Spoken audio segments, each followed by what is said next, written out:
Comme tous les matins, je reçois sur ce plateau Ismaël Ouedraogo, notre éditorialiste, et qui porte son analyse sur des sujets d'actualité. Bonjour et bienvenue. Roland Batois, bonjour. Mesdames et messieurs, bonjour à tous et à toutes. L'édito ce jour porte sur les inondations à Ouagadougou. Hier, comme vous l'avez constaté dans nos éditions du journal, le président d'IFASO s'est rendu sur les sites inondables. Eh bien, que ressort-il de cette visite? On en parle donc dans cet édito. Alors, quelle appréciation faites-vous donc de la sortie sur le terrain du président de la République? Alors, disons tous, c'est ça. Alors, donc, disons tout simplement que c'est une sortie des plus salutaires parce que déjà, les populations s'attendaient à ce qu'ils viennent effectivement. Les émissaires du président ou encore les représentants locaux du chef de l'État qui ont été à la rencontre de ces différentes personnes victimes des inondations ont eu à exprimer encore une fois de plus cette volonté de voir le chef de l'État lui-même venir à leur rencontre pour discuter avec eux sur les difficultés qu'ils ont au quotidien. Vous savez que en tant que chef de l'État, au-delà des actions je dirais qui s'inscrivent dans le développement du pays, les défis majeurs de la nation, notamment il faut parler de la relance économique du pays, les histoires de crise sociale ou politique et tout ce que...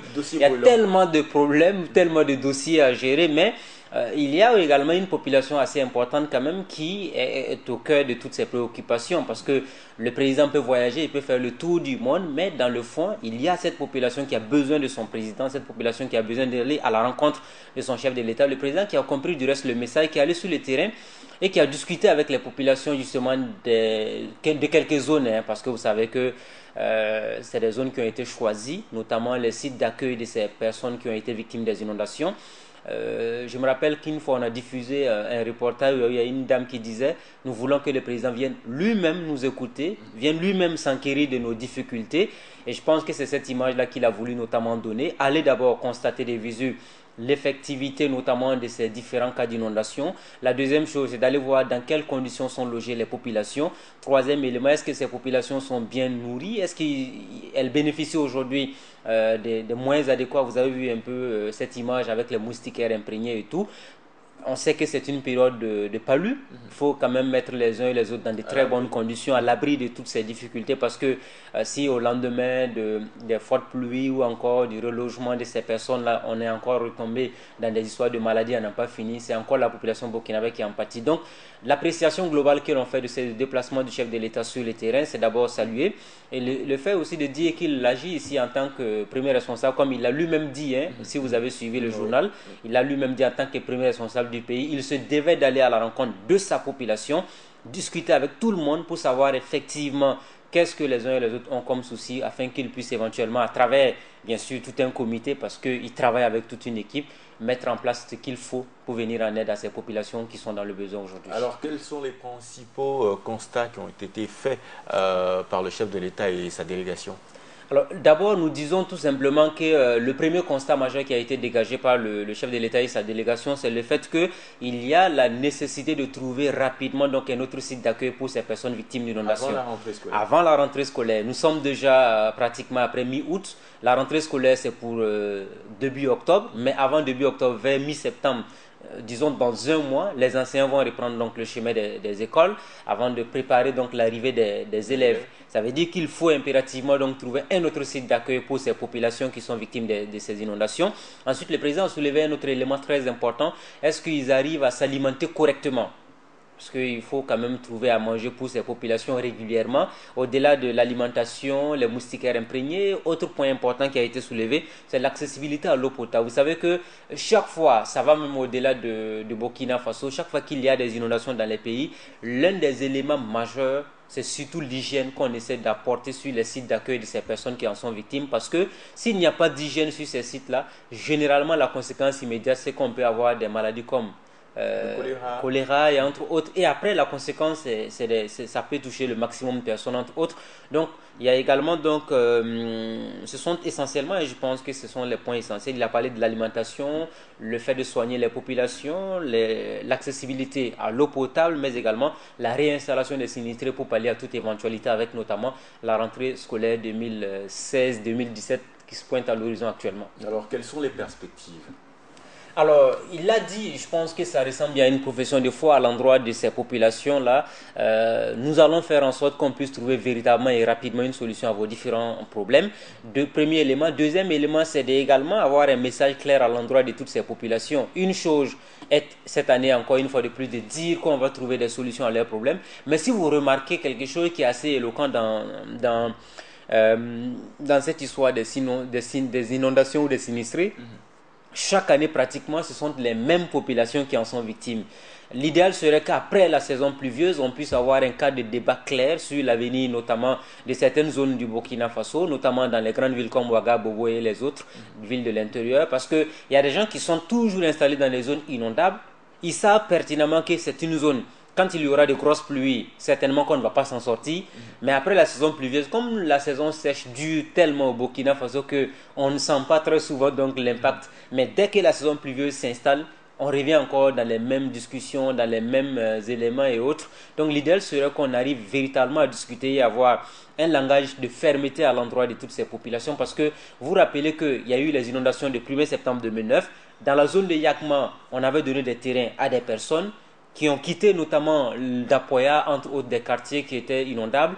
Il y en a qui ont préféré vendre leurs parcelles pour repartir dans certaines zones inondables pour s'asseoir encore, toujours en train de demander de l'aide aux autorités. En position de sinistré. Oui, on ne peut pas indéfiniment montrer l'image d'un pays d'assister à n'en pas finir, parce que à un moment donné, c'est vrai qu'on va trouver qu'on est assez dur avec ces populations, mais il faut quand même que l'État aussi s'assume à un moment donné les zones inondables. Quand on vous dit que vous ne devez pas habiter dans une zone inondable, vous devez quitter cette zone, c'est un impératif, surtout quand on trouve les voies et moyens pour vous donner un autre terrain et vous accompagner même souvent avec quelques retombées financières. Donc, ça veut dire qu'en principe, il y a des zones dans lesquelles on aurait dû ne pas avoir de pluie ou d'inondation. Mais si les gens ne respectent pas ce qu'ils disent et pensant que chaque année, l'État va revenir pour les soutenir, on ne va pas s'en sortir dans ce rythme-là. Il faut que véritablement, donc, dans les perspectives, on en parle. Autour du président, il y avait le maire de la commune de Ouagadougou, Arma Bewende. Certainement que lui également, il y pense. Il y a également le ministre de l'Habitat et de l'Urbanisme. Il y a d'autres autorités, le ministre des Infrastructures que nous avons également vu dans la zone. Parce que qui dit inondation, généralement aussi nous avons des problèmes de route. Parce qu'il y a des caniveaux, il y a des routes et ainsi de suite. Tout ça, ce sont des éléments qui entrent en ligne de compte. Mais il faut qu'on arrive à tirer toutes les conséquences de ce qui s'est passé cette année au Burkina Faso. Parce que nous parlons de la visite du chef de l'État à Ouagadougou, mais il ne faut pas oublier qu'il y a eu pratiquement beaucoup de localités qui en ont été victimes également. On parle en termes de bilan pour cette année d'une douzaine de morts et plus de 26 000 personnes qui ont été donc sinistrées. C'est assez énorme.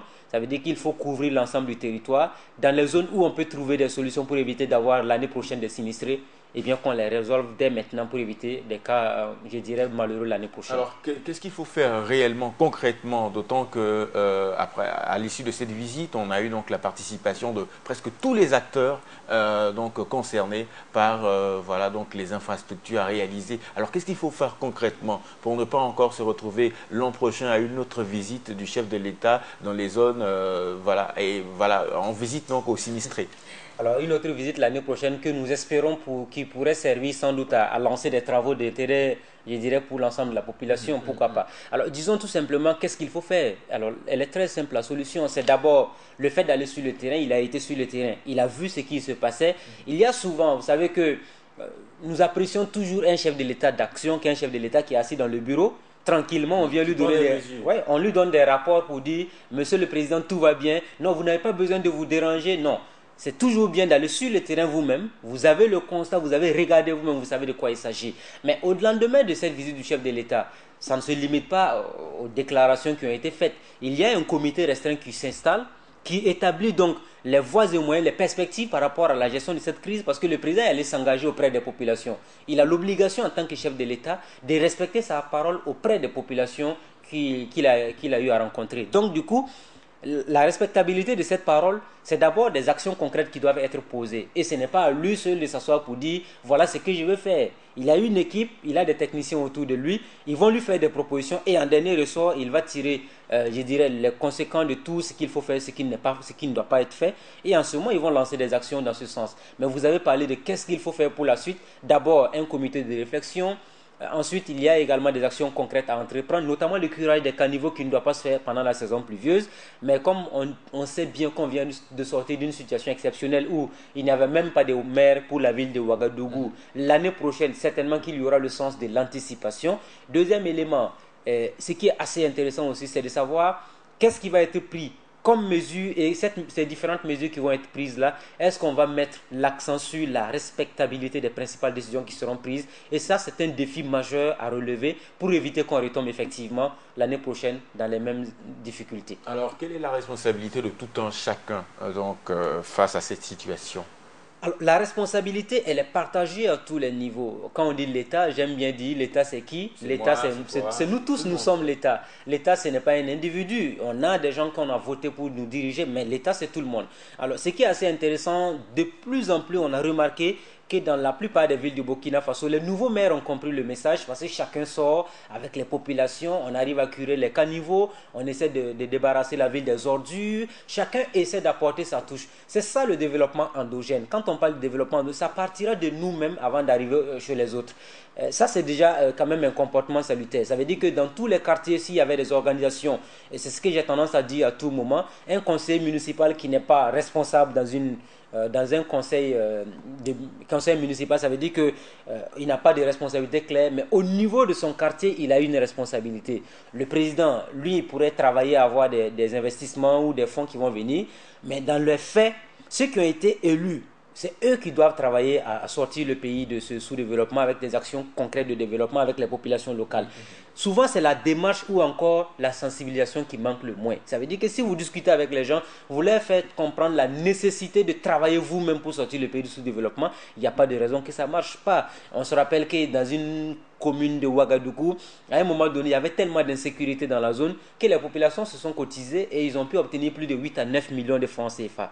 Et les autorités municipales ont ajouté ce qu'il fallait et on a mis l'éclairage public pour le quartier. Est-ce qu'il y a... Je dirais, il n'y a pas d'action salutaire que ça. Ça veut dire que si tout le monde, chacun à sa manière essaie d'apporter sa touche, c'est nous tous qui gagnons parce qu'au-delà de tout, c'est nous qui sommes les bénéficiaires de toutes ces infrastructures, de cette stabilité, parce que s'il n'y a pas d'inondation, c'est nous tous qui gagnons. C'est tellement désagréable que chaque fois qu'il y a une grosse pluie tôt le matin à Ouagadougou, les gens ont du mal à aller au boulot parce qu'il n'y a pas de route pour y aller, c'est pas intéressant du tout. D'accord. Bien, merci à vous, Monsieur Ismaël Ouedraogo. Je rappelle que notre éditorialiste a porté sur son analyse sur la visite du chef d'État. Voilà, donc sur. C'est une visite d'État. D'État, bien entendu, avec tous les acteurs. Sur les sites inondables. Voilà, édito que vous pourrez retrouver, chers téléspectateurs, sur notre page Facebook Burkina Info TV.